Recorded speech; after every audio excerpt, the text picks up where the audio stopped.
যদিও এটা আমার ফার্স্ট টাইম এখানে আসা, তো আমার খুবই ভালো লেগেছে। কারণ নাওএডেজ আমরা আসলে যে মুভিগুলো আসছে আমাদের সোসাইটিতে, আমরা ফ্যামিলির সাথে ওগুলো দেখতে পারি না অনেক কারণে।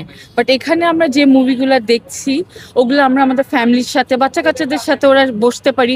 ইভেন আমাদের যেটা মুক্তিযোদ্ধার ইতিহাস ব্যাপারে জানতে পারি, প্লাস ওরা অনেক কিছু আমাদের থেকে জানতে পারে। কারণ আজকাল তো সময় হয় না মানুষ কোনো কিছু জানতে পারার। So as a first time হিসাবে আমাকে এই অনুষ্ঠানটা খুবই ভালো লেগেছে, এবং আমি অন্যদেরকেও এনকারেজ করব, প্লিজ আপনারাও আসেন, ইভেন আপনাদের বাচ্চা কাচ্চাকে নিয়ে এসে এখানে এনজয় করেন এই ফেস্টিভ্যালটা। আমরা দেখতে পেয়েছি যে আগেকার যে মুক্তিযুদ্ধ নিয়ে একটা ছবি আছে, চিত্রে একটি নদীর নাম, আবার ওরা 11 জন, এই যে অর্থাৎ ইতিহাসের যে তুলে ধরা ফিল্মে, তো এইটা অনেকটা এখন আর দেখা যায় না, যেটা যার ফলে পরিবার পরিজনকে নিয়ে ফিল্ম দেখতে হলে অনেকেই ইতস্তত বোধ করে। আপনি কি বলবেন এই বিষয়ে? না, আমি মনে করি এই টাইপের ফেস্টিভ্যাল হলে আমরা এই প্রজন্মের যারা আমরা অনেক কিছু জানতে পারি না। ঠিক না, সবকিছু তো আসলে ফ্যামিলি থেকে জানা যায় না, বই থেকেও পড়া যায় না। অ্যাটলিস্ট আমরা বই পড়ে ফ্যামিলি থেকে জেনে মুভি দেখলে অ্যাটলিস্ট আমাদের প্রজন্মের মানুষজন বা আমাদের পরের যে জেনারেশন ওরাও অনেক কিছু জানতে পারবে।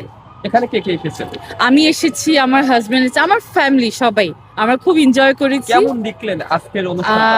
আমার কাছে খুবই ভালো লেগেছে অনুষ্ঠানটা, স্পেশালি যে জল তরঙ্গরা যেটা ডান্স পারফরমেন্স করলো ওটা আমার কাছে খুবই ভালো লেগেছে।